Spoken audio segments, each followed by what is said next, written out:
Good evening, I'm Bo Williams and welcome to the 7. Let's get a look at the big 7 stories happening right now. And topping the list, nearly 1 year since City Council member Andrew Roberto's 21-year-old daughter Kylie was killed in a car crash. New safety improvements have now been added to Schaefer Road where the crash happened.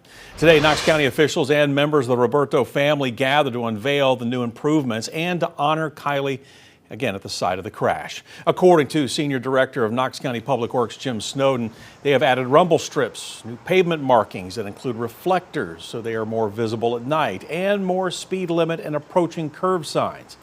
Crews also added minor maintenance improvements like asphalt, patching. They have mowed alongside the road to open up the lines of sight. There's no way you can encounter that curve and not realize that you need to slow down, and that's exactly what we were looking for. While that doesn't change the outcome for our family, and we miss Kylie every day, it does give me a semblance of peace, and it gives our family a semblance of peace that this corridor is safer for this community. Today, the family also placed flowers at the site of the crash and talked about how they hope Kylie's legacy will live on in the community. Next on the 7, new developments tonight. A Vol football player returning to practice today following his arrest Friday night. You can see Chris Brazel running onto the field here. As we have been reporting, the wide receiver was arrested for driving on a suspended license. Court records show Brazel was initially pulled over for speeding in the area of Chapman Highway and East Blunt Avenue. We're told he was going 60 in a 35. Now, Tennessee Athletic spokesperson tells 6 News the university is aware of the traffic stop, but that it had no further comment. Brazel was not the only UT athlete, though, who was arrested on Friday. Lady Vols basketball player Ruby Whitehorn was arrested and charged with domestic assault and aggravated burglary. Now, we're told this stems from an incident that happened in Knox County. Meanwhile, tonight, we are learning Whitehorn has retained attorney Greg Isaacs' law firm. Isaacs says an investigation by his law firm found the allegations to be not accurate. He also says they are contradicted by eyewitness accounts.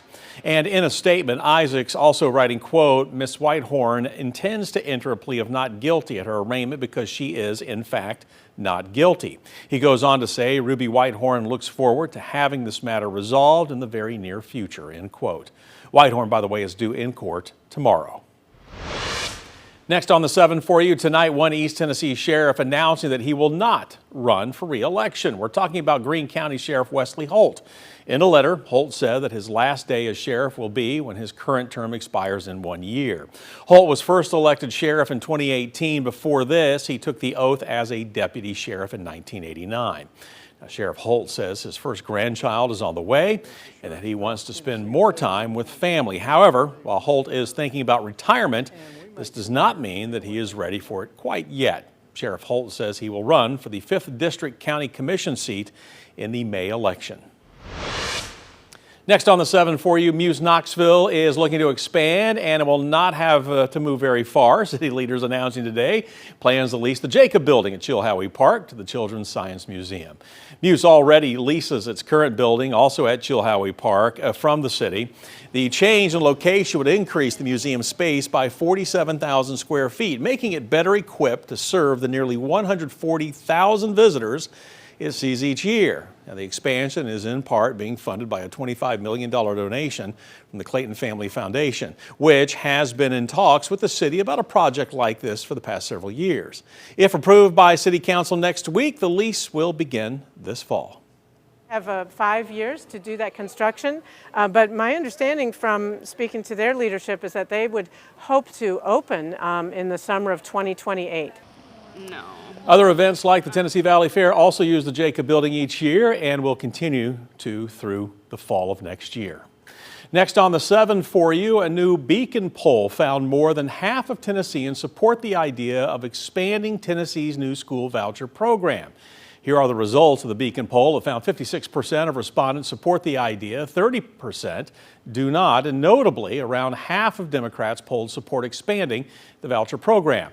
Democratic lawmakers have so far opposed vouchers in Nashville. Right now, there is a 20,000 person cap for school vouchers in the state of Tennessee.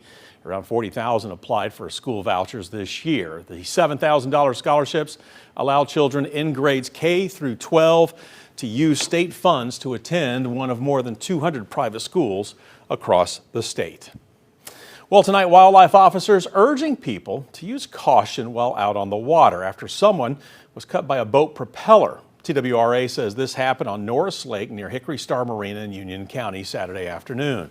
Wildlife officers believe the victim had been kneeboarding behind a boat when he fell into the water. And when the boater went to pick him up, he was cut by the propeller. Now, we're told this left severe injuries to his leg and foot. He was then flown to a hospital. TWRA says boat propeller injuries are almost always preventable, and the agency urging boaters to approach fallen riders slowly and to shut off the engine. TWRA also suggests using a spotter.